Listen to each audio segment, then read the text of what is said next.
Saya Nisa Olhairia dari kelas 11 MIPA 4 nomor urut 28. Di sini saya akan bercerita tentang Perang Mataram masa Sultan Agung. Siapa sih Sultan Agung? Sultan Agung adalah raja yang paling terkenal dari Kerajaan Mataram.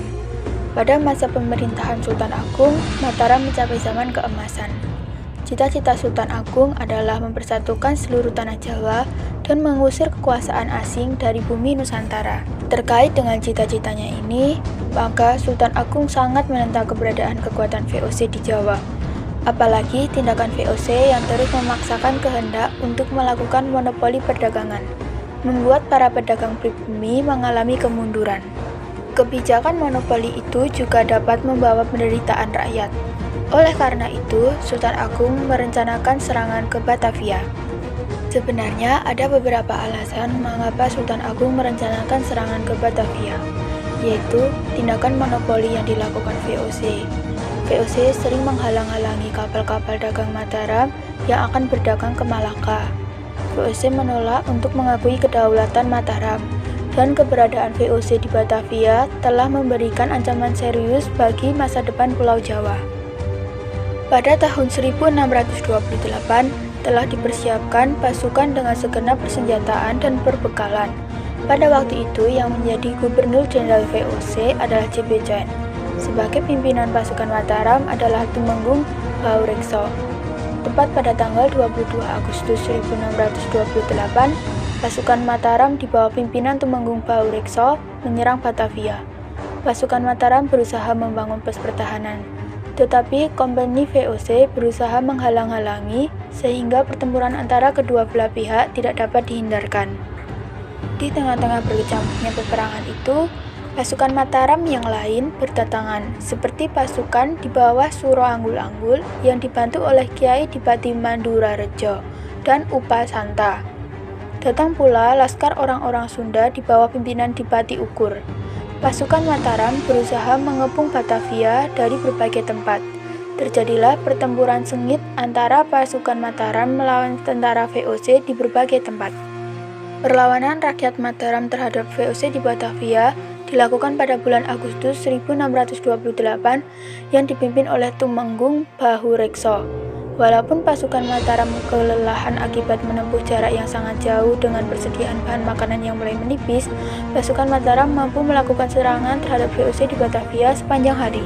Perlawanan rakyat Mataram kedua terhadap VOC di Batavia dilaksanakan pada tahun 1629 dan dipimpin oleh Dipati Puger dan Dipati Purbaya. Meskipun persediaan bahan pangan sudah mulai menipis, pasukan Mataram tetap menyerbu Batavia dan berhasil menghancurkan benteng Hollandia. Penyerbuan berikutnya dilanjutkan ke benteng Bomel, tetapi belum berhasil karena pasukan Mataram sudah mulai kelelahan dan kekurangan bahan makanan. Sultan Agung mengadakan serangan ke Batavia sebanyak 2 kali, yaitu tahun 1628 dan tahun 1629. Serangan pertama pada tahun 1628 terbagi 2 gelombang. Gelombang pertama dipimpin oleh Tumenggung Bahurekso dengan membangun kubu-kubu pertahanan di dekat rumah-rumah penduduk di sekitar Batavia. Namun, tindakan tersebut diketahui oleh VOC, sehingga VOC menyerang dan membakar kampung-kampung yang terdapat pasukan Mataram, dan banyak jatuh korban di pihak Mataram, termasuk Tumenggung Bahurekso. Gelombang kedua dipimpin oleh Adipati Upasonto, Suro Anggul-Anggul, dan Mandurejo. Strategi yang digunakan adalah membendung aliran sungai Ciliwung dengan harapan agar Batavia kekurangan air dan terjangkit wabah penyakit menular. Secara umum, serangan Sultan Agung yang pertama ini mengalami kegagalan. Pada tahun 1629, Mataram melakukan serangan untuk kedua kalinya di bawah pimpinan Dipati Puger dan Dipati Purbaya. Belajar dari serangan pertama yang gagal, maka diadakan persiapan yang jauh lebih matang. Sebelum melakukan serangan, didirikan lumbung-lumbung padi di daerah Cirebon dengan tujuan memblokade bahan makanan ke Batavia. Lumbung-lumbung padi tersebut akhirnya diketahui oleh VOC dan dibakar. Akibatnya, serangan Mataram kedua juga mengalami kegagalan. Perlawanan pasukan Sultan Agung terhadap VOC memang mengalami kegagalan. Tetapi, semangat dan cita-cita untuk melawan dominasi asing di Nusantara terus tertanam pada jiwa Sultan Agung dan para pengikutnya.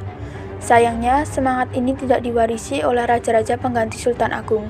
Setelah Sultan Agung meninggal pada tahun 1645, Mataram menjadi semakin lemah sehingga akhirnya berhasil digantikan oleh VOC. Sebagai pengganti Sultan Agung adalah Sunan Amangkurat I. Ia memerintah pada tahun 1646 hingga 1677. Ternyata, Raja Amangkurat I merupakan raja yang lemah, bahkan bersahabat dengan VOC. Raja ini juga bersifat reaksioner dengan bersikap sewenang-wenang kepada rakyat dan kejam terhadap para ulama. Oleh karena itu, pada masa pemerintahan Amangkurat I timbul berbagai perlawanan rakyat. Salah satu perlawanan itu dipimpin oleh Trunajaya. Jadi, akhir perlawanan Mataram terhadap Belanda seperti ini. Keberhasilan Mataram dapat dibalas oleh VOC.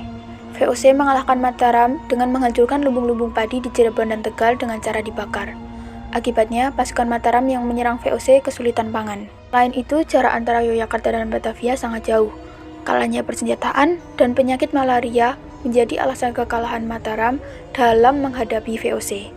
Kegagalan yang kedua kali ini tidak membuat Sultan Agung menyerah, malahan membuat Sultan Agung mempunyai keinginan membuat penyerangan yang ketiga. Namun hal tersebut tidak terwujud karena tahun 1645 Sultan Agung meninggal dunia. Itu saja yang dapat saya sampaikan. Mohon maaf bila terdapat kesalahan dan terima kasih telah mendengarkan cerita ini hingga akhir. Sampai jumpa.